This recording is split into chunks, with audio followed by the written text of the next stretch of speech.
നമ്മുടെ ആസിഫ് അലി, വിജയരാഘവൻ എന്നിവരൊക്കെ ഒന്നിച്ച അപർണ ബാലമുരളി കിഷ്കിന്ധകാണ്ഡം.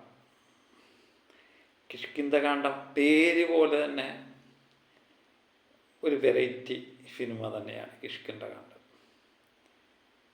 പിന്നെ കിഷ്കിന്ധകാണ്ഡം എന്ന് പറയുന്ന അതിൻ്റെ സംവിധായകൻ കശി അമ്മിണിപ്പിള്ള എന്ന് പറയുന്ന ചിത്രം സംവിധാനം ചെയ്ത് അത് ഒത്തിരി നാളായി, 3-4 കൊല്ലമായെന്ന് തോന്നുന്നു ആ ചിത്രം ഇറങ്ങിയിട്ട്. അതിനുശേഷം വന്നേക്കുന്ന അദ്ദേഹം സംവിധാനം ചെയ്യുന്ന ഒരു ചിത്രം തന്നെയാണ് ദിൻജിത്ത് സംവിധാനം ചെയ്യുന്ന ചിത്രമാണ് കിഷ്കിന്ധകാണ്ഡം. അപ്പം ആസിഫ് അലി ആയിരുന്നു കക്ഷി അമ്മിണിപ്പുള്ളി. അതൊരു വെറൈറ്റി ചിത്രമായിരുന്നല്ലേ.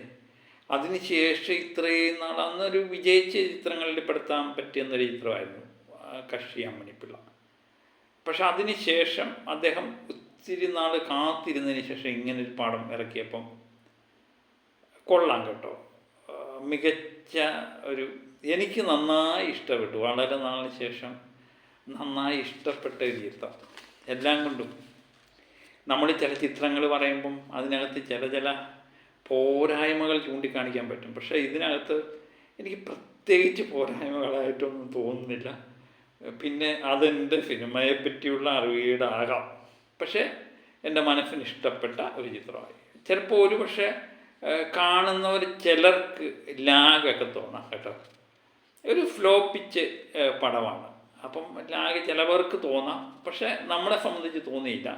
അത് ആ ചിത്രത്തിന് വേണ്ടതാണ് എന്ന് തന്നെ നമ്മൾ ആ ചിത്രവുമായിട്ട് അത്രമേൽ ഇഴുകിച്ചേർന്നു ചിത്രമാണ്. പിന്നെ ആസിഫ് അലിയും നമ്മുടെ അപർണ ബാലമുരളിയാണ് ഇതിൻ്റെ മുഖ്യ കഥാപാത്രങ്ങൾ.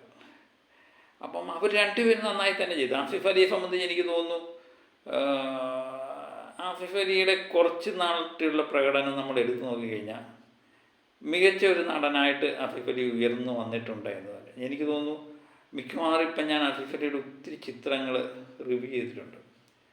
അതിലൊക്കെ വെച്ച് ഏറ്റവും മികച്ച പ്രകടനം ഇത് തന്നെ പെടുത്താൻ പറ്റും.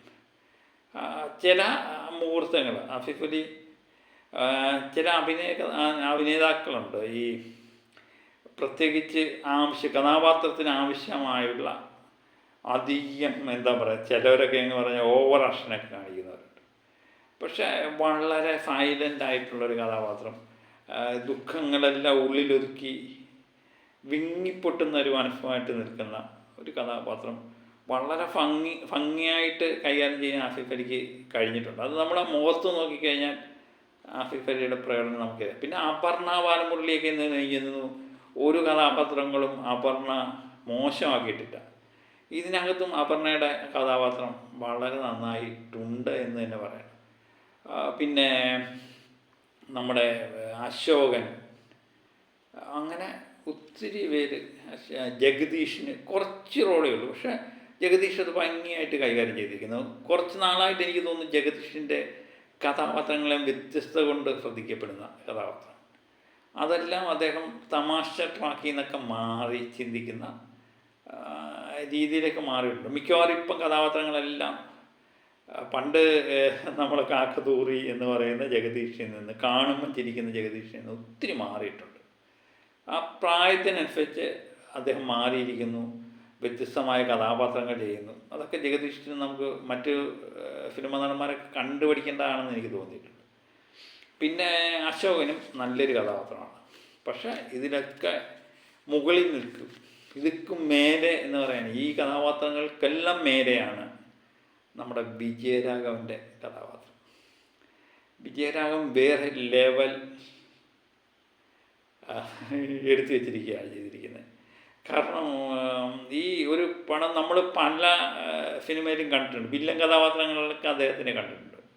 അതിലൊക്കെ നമുക്ക് വിജയരാഘവൻ ടച്ചുകളൊക്കെ, പ്രത്യേകിച്ച് എനിക്ക് വിജയരാഘവന് ഇഷ്ടപ്പെട്ട കഥാപാത്രമാണ്. പക്ഷേ ഇത് ഒരു സിനിമ മൊത്തമായിട്ട് നിറഞ്ഞു നിൽക്കുന്ന ഒരു കഥാപാത്രമായിട്ട് വിജയരാഘവൻ മാറിയിട്ടുണ്ട്. അത് എനിക്ക് തോന്നുന്നു എല്ലാ കഥാപാത്രങ്ങളിലെയും മുകളിൽ നിൽക്കാൻ വിജയരാഘവന് കഴിഞ്ഞിട്ടുണ്ട്. അത് അദ്ദേഹത്തിൻ്റെ ഏറ്റവും വലിയൊരു വിജയമായിട്ട് തോന്നി. നമുക്കത് എന്താ പറയുന്നത്, അത് കണ്ട് തന്നെ മനസ്സിലാക്കണം.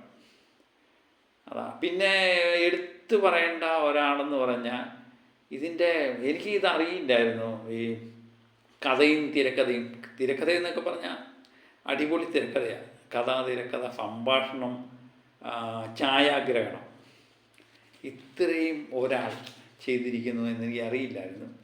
പക്ഷേ അത് നമ്മുടെ ഛായാഗ്രഹണമൊക്കെ അടിപൊളിയായിട്ടുണ്ട്. അതിൻ്റെ ബാഹുൽ രമേശ്, ഈ ബാഹുൽ രമേശ് എന്ന് പറയുന്നത് വ്യക്തിയൊന്നും ഞാൻ ആദ്യമായിട്ടാണ് അദ്ദേഹത്തിൻ്റെ ഒരു പടം, ഈ പേര് കൊണ്ട് നമ്മൾ ഇപ്പം ചില കാര്യങ്ങൾ കഥാ തിരക്കഥയൊക്കെ കണ്ടു കഴിയുമ്പോഴേ നമ്മൾ ഈ ആരാണ് അത് എഴുതിയിരിക്കുന്ന ഒരു ആകാംക്ഷ തോന്നും.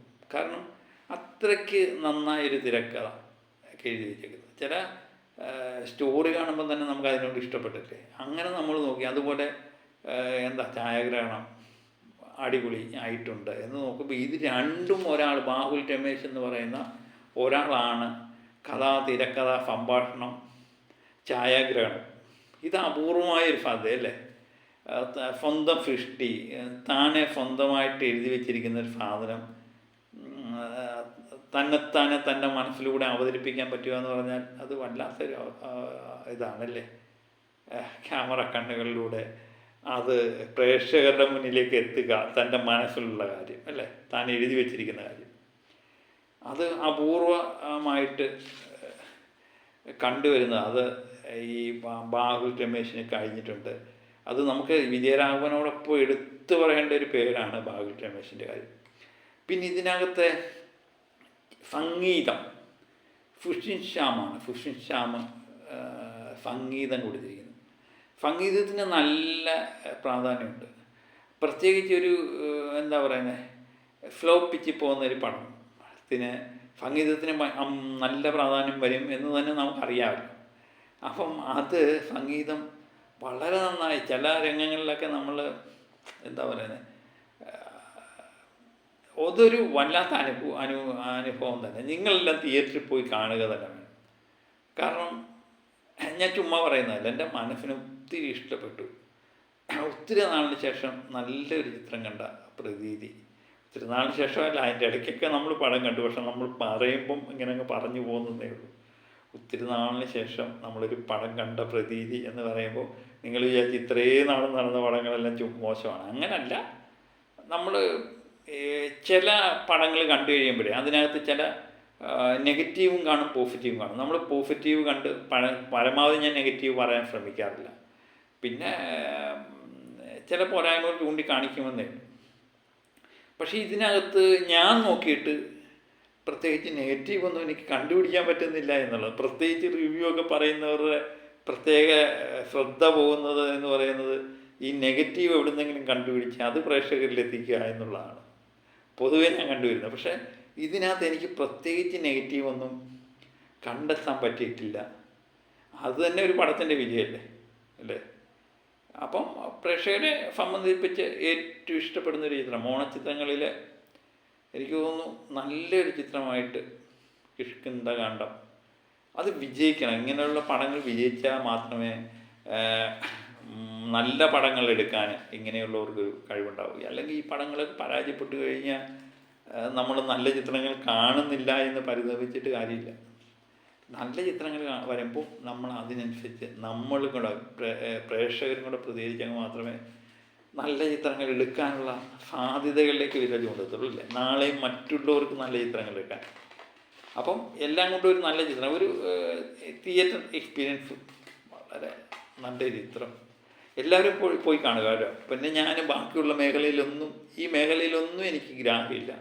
പക്ഷെ നമ്മൾ കാണുമ്പോൾ, ഞാൻ എപ്പോഴും പറയുന്നത്, നമ്മൾ കാണുമ്പോൾ നമുക്ക് ഇഷ്ടപ്പെടുന്ന. പിന്നെ ഞാൻ പറയാം, നെഗറ്റീവ് പറയണമെന്നുണ്ടെങ്കിൽ ചിലവർക്ക് ഒരുപക്ഷെ ഫ്ലോയാണ്, ലാഗടിക്കുന്നതെന്നൊക്കെ പറയാം. പക്ഷെ അത് പടത്തിന് വേണ്ടത് തന്നെയാണ് എന്നെനിക്ക് തോന്നുന്നു. ആ പടത്തിന് ആവശ്യമുള്ളതൊക്കെ തന്നെയാണ് അത്. അപ്പോൾ എല്ലാവരും പോയി കാണുക. അപ്പം മറ്റൊരു വീഡിയോയുമായി വീണ്ടും എത്താം. Okay, by.